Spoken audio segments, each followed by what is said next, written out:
Supreme court of Pakistan سے بڑی اہم خبر ہے کہ 26ویں آئینی ترمیم سے متعلق اور 26ویں آئینی ترمیم کے خلاف جو 2 درجن سے زائد درخواستیں ہیں، اب خبر یہ آ رہی ہے کہ سپریم کورٹ کے اندر ان درخواستوں کو نمبر الاٹ کر دیے گئے ہیں، یعنی کہ ایک مرتبہ پھر سپریم کورٹ کے اندر صدیق جان صاحب اب یہ 26ویں آئینی ترمیم سے کے خلاف جو درخواستیں ہیں، لیکن دوسری جانب یہ بھی ہے کہ آئینی بینچ ہے، آئینی بینچ میں جو بیٹھے ہیں وہ ظاہر ہے اسی 26ویں آئینی ترمیم کے بینیفیشری ہیں۔ کس حد تک اس کو متاثر کن دیکھ رہے ہیں آپ؟ دیکھیں، یہ کوئی بڑی خبر نہیں ہے یہ کہ نمبر لگ رہا ہے، یہ بلکہ بری خبر ہے کہ آئینی ترمیم جو ہے اس کو ویلیڈیٹ کرنے جا رہا ہے آئینی بینچ جو بینیفیشری ہے ان 26ویں آئینی ترمیم کا، اور میرا خیال ہے کہ یہ اس لیے یہ نمبر لگایا گیا اور اس لیے یہ درخواست سماعت کے لیے مقرر کرنے جا رہا ہے آئینی بینچ، کیونکہ جو سندھ ہائی کورٹ کے چیف جسٹس ہیں وہ 26 آئینی ترمیم کے حوالے سے ایک کیس سن رہے ہیں اور انہوں نے بہت سخت مارکس بھی دیے ہیں، اور تاثر حکومت کو یہ مل رہا ہے کہ وہ 26 آئینی ترمیم کو اڑا بھی سکتے ہیں سن کے، تو اس لیے ان کو یہ سپریم کورٹ کو کہا گیا آئینی بینچ کو کہ آپ یہ معاملہ ٹیک اپ کر لیں اس سے پہلے کہ سندھ ہائی کورٹ سے کوئی بڑی خبر آ جائے۔ باقی آئینی بینچ جو ہے اگر انہوں نے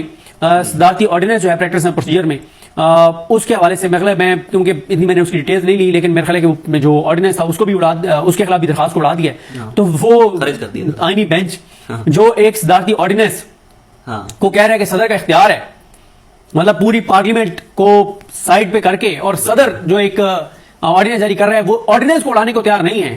تو وہ قانون سازی کو اڑائیں گے، اور قانون سازی کو جو نہیں اڑائیں گے اور جو آرڈیننس نہیں اڑائیں گے وہ آئینی ترمیم کو اڑائیں گے۔ یہ تو بڑی ایک فضول سی سوچ ہے،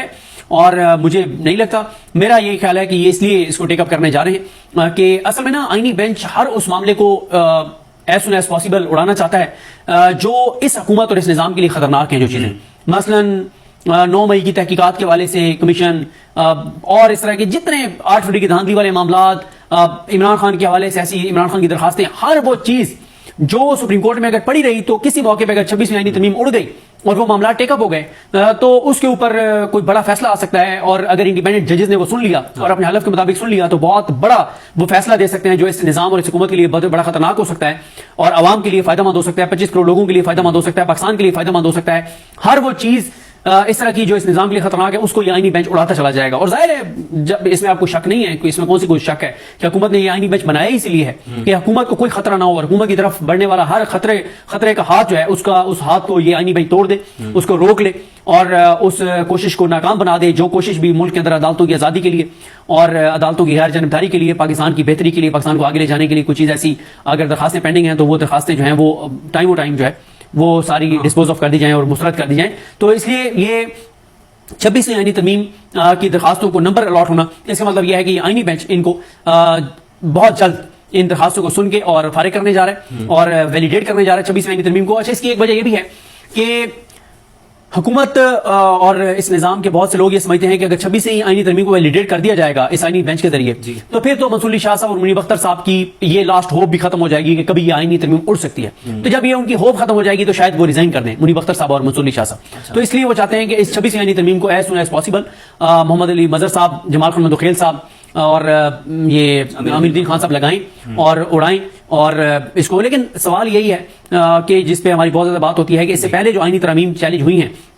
اس کے جو فیصلے ہیں وہ 15 رکنی اور 17 رکنی بینچز کے فیصلے ہیں، تو ان میں جو پریزیڈنٹ سیٹ ہوئی ہے اس میں جو ایک تھریش ہولڈ جو تھا، جو معیار تھا،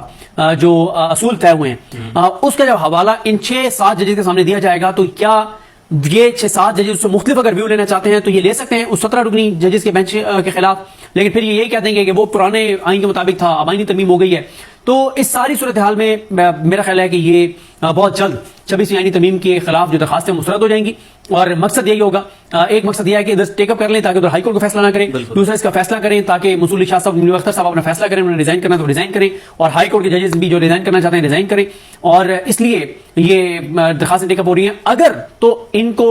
کچھ واقعی میرٹ پہ فیصلہ کا ایک امکان ہو سکتا تھا تو وہ یہی تھا کہ جو 31 اکتوبر کو جو پریکٹس اینڈ پروسیجر کمیٹی کا اجلاس بلایا تھا منصور علی شاہ صاحب نے، منیب اختر صاحب نے، جس میں انہوں نے کہا تھا کہ فل کورٹ کے سامنے 4 نومبر کو درخواست لگائیں، جو کہ یحییٰ افریدی صاحب نے نہیں لگائیں، اس کے بعد بھی لیٹر لکھتے رہے منصور علی شاہ صاحب، لیکن یحییٰ افریدی صاحب نے انکار کر دیا ہے، بلکہ جوڈیشل کمیشن کے اجلاس میں بتایا گیا کہ یحییٰ افریدی صاحب نے انکار کر دیا کہ یہ اب معاملہ آئینی بینچ کو دیکھنا ہے, میرا اس سے کوئی تعلق نہیں ہے. اور منصور علی شاہ صاحب کو انہوں نے 2 ٹوک جواب دے دیے. تو میرا خیال ہے کہ یحییٰ افریدی صاحب کو بھی اسی میں فائدہ ہے کہ آئینی بینچ کے خلاف اس آئینی ترمیم کے خلاف درخواستیں فوراً ہی مسترد ہو جائیں, آئینی بینچ مسترد کر دے تاکہ یحییٰ افریدی صاحب کی نوکری جو ہے وہ پکی ہو جائے کہ آپ کوئی ان کا خطرہ نہیں ہے اور وہ چیف جسٹس پاکستان رہیں گے. اور پھر اس کے بعد پھر آگے 27ویں آئینی ترمیم کیوں کہ آئیں گے, اور اس 27ویں آئینی ترمیم کے تحت پھر یحییٰ افریدی صاحب کا ٹینیور بڑھ جائے 2030 جائے, اور پھر اسی طرح اچھے چلتے رہے یحییٰ افریدی صاحب جیسے چل رہے ہیں, تو پھر 3 سال اور ان کے بڑھا دیے جائیں گے, 68 سال کی عمر کر دی جائے گی, اور پھر یہ 2033-34 تک رہیں گے. مطلب یعنی کہ سپریم کورٹ اب مور ثبت کر دے گی اس 26ویں آئینی ترمیم پر فیصلے کا جو ظاہر ہے ہمیں امکان بھی نظر آتا ہے. صدیق جان صاحب بڑا حیران کن تھا اس دن جب یہ عمران خان کی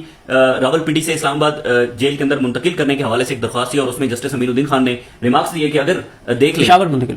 پشاور منتقل کرنے کے لیے کہ دیکھ لیں اگر ہم نے نوٹس کر دیا تو پھر عمران خان کو یہاں پر پیش کرنا پڑے گا, پوچھ لیں آپ, ہدایت لے لیں. وہ جو تھا نا وہ دوسری تھی, کنٹمپٹ والی تھی,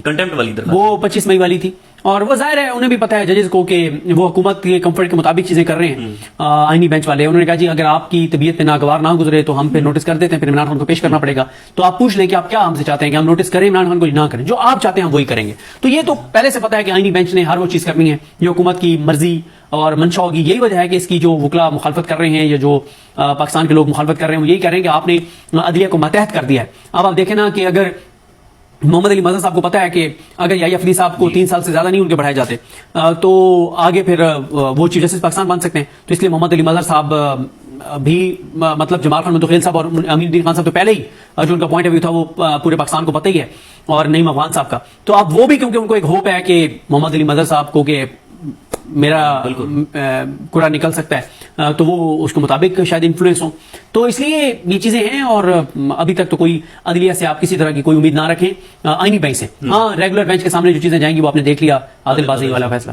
صدیق جان صاحب آپ نے بڑا ڈیپلی کور کیا ہے, بڑا عرصہ کور کیا ہے سپریم کورٹ آف پاکستان کو. کبھی ایسی حالت دیکھی ہے تاریخ کے اندر جو ان ڈیز کے اندر ہم دیکھ رہے ہیں کہ سپریم کورٹ کوئی ہمیں ہوپ ہی نظر نہیں آتی, سپریم کورٹ کو مطلب کوئی عوام کو بھی اس میں ہوپ نہیں ہے. اگر عدالتوں کی آج کل کہیں بات ہی ہوتی ہے, سپریم کورٹ کی بات ہوتی ہے تو لوگ کہتے ہیں چھوڑ دیں یار, کیا بات کر رہے ہیں ہم. دیکھیں میں ظاہر ہے مجھے تو بہت کم عرصہ ہوا ہے عدالتوں کو کور کرتے ہوئے, لیکن جو ہمارے صحافی کور کرتے رہے ہیں وہ یہ کہتے ہیں کہ جب 2 سپریم کورٹس ہو گئی تھیں 1997 میں 1997 میں 2 سپریم کورٹس ہو گئی تھیں کہ ایک اس بینچ میں تو ایک اس بینچ میں, وہ شیخ آف آرڈر کر رہے تھے. وہ کہتے ہیں تب بھی اتنے حالات مایوس کن نہیں تھے کہ جتنے اس وقت ہیں, کہ بالکل ہی عدلیہ ختم ہو گئی ہے. یعنی کوئی آپ کو امید نہیں رہی عدلیہ سے کہ عدلیہ سے کچھ ہو سکتا ہے. اور رہی سے کسر ہے آپ نئے جو ججز اسلام آبادی کورٹ میں آ رہے ہیں وہ پوری کر دیں گے. تو کیا خبریں ہیں اس حوالے سے؟ جج ہمایوں دلاور اور جج شاہ رخ ارجمند صاحب جو ہیں ان دونوں کے نام دیے ہیں اسلام آباد ہائی کورٹ کے چیف جسٹس عامر فاروق صاحب نے. بالکل میں وہی وہ لسٹ کھولنا چاہ رہا تھا. ویسے مجھے جس بات کی مجھے لگتا ہے کہ ہم سب کو مذمت کرنی چاہیے وہ یہ ہے کہ اس میں ابو الاسناد محمد ذوالقرنین صاحب کا نام نہیں ہے, جو کہ بڑا ایک آپ کہیں کہ ان کے ساتھ بڑی زیادتی ہے ابو الاسناد صاحب کے ساتھ. اب آپ دیکھنا کہ اس میں جو نام عامر فاروق صاحب نے دیے ہیں انہوں نے سب سے بیسٹ 2 نام دیے ہیں اس وقت, یعنی پاکستان کی سرزمین پر جو سب سے بیسٹ 2 نام دیے جا سکتے تھے ان میں ایک اعظم خان صاحب ہیں اور ایک شاہ رخ ارجمند صاحب ہیں, جنہوں نے ابھی عمران خان صاحب کی بیلیں بھی مسترد کی تھیں. عدت والا کیس کا فیصلہ انہوں نے سنانا تھا اور ان پہ آ کے اور چڑھائی کر دی تھی. وہ کون سا وکیل تھا, پروسیکیوٹر نہیں عباسی جو تھا رضوان عباسی, اس نے آگے چڑھائی کر دی. اس نے کہا کہ اس نے سماعت ملتوی کر کے رضوان عباسی چلا گیا اور شاہ ارجمند صاحب نے کہا کہ بالکل ٹھیک ہے. پھر یہ ابھی تو شاہ نے 2 میں انہوں نے فرد جرم عائد کیا عمران خان پر اور بشر بیوی پر. تو شاہ رخ ارجمند صاحب ہیں, اعظم خان صاحب ہیں, اور ایک نام جو دلوایا گیا ہے وہ روشن خورشید صاحبہ کی طرف سے دلوایا گیا ہے, جو بہت 25 کروڑ لوگوں میں سے جن کو چنا گیا ہے جوڈیشل کمیشن آف پاکستان کے ممبر کے طور پر حکومت کی جانب سے. انہوں نے نام دیا ہمایوں دلاور صاحب کا. تو یہ ہے چیزیں اور یہ ہے صورتحال. تو بہرحال جی اب آپ دیکھیں کہ عامر فاروق صاحب کے ساتھ جب ہمایوں دلاور صاحب بیٹھے ہوں گے تو کس طرح کے تاریخی فیصلے آئیں گے, اور انصاف نہ صرف ہوگا بلکہ تو نظر بھی آئے گا. لیکن یہ بھی ہو سکتا ہے کہ عامر فاروق صاحب پھر سپریم کورٹ چلے جائیں تو پیچھے پھر ان کی لیگیسی کو کوئی تو ہونا لے کے چلنے والا. وہ بلکہ ہمیں یاد پڑتا ہے کہ توشہ خانہ 1 کیس کے اندر جب عمران خان کی یہ کیس سن رہے تھے جج ہمایوں دلاور صاحب, تو اس دوران یہ انکشاف ہوا تھا کہ ہمایوں دلاور صاحب پہلے عمران خان کے خلاف فیس بک پہ اپنی پوسٹیں کرتے رہے ہیں, اور یہ بات انہوں نے ایڈمٹ بھی کی تھی عدالت کے اندر. بالکل وہ جو فیس بک اکاؤنٹ ہے وہ میرا ہے, لیکن اس پر پوسٹیں جو ہے وہ میں نے نہیں. وہ پھر عامر فاروق صاحب کے پاس معاملہ آیا تو الٹا عامر فاروق صاحب نے کہا تھا کہ ان کے خلاف کاروائیاں کرو جو یہ کہہ رہے ہیں, اور پھر خواجہ عارف صاحب کو بھی نوٹس ہو گیا تھا. بہت بہت شکریہ جی صدیق جان صاحب.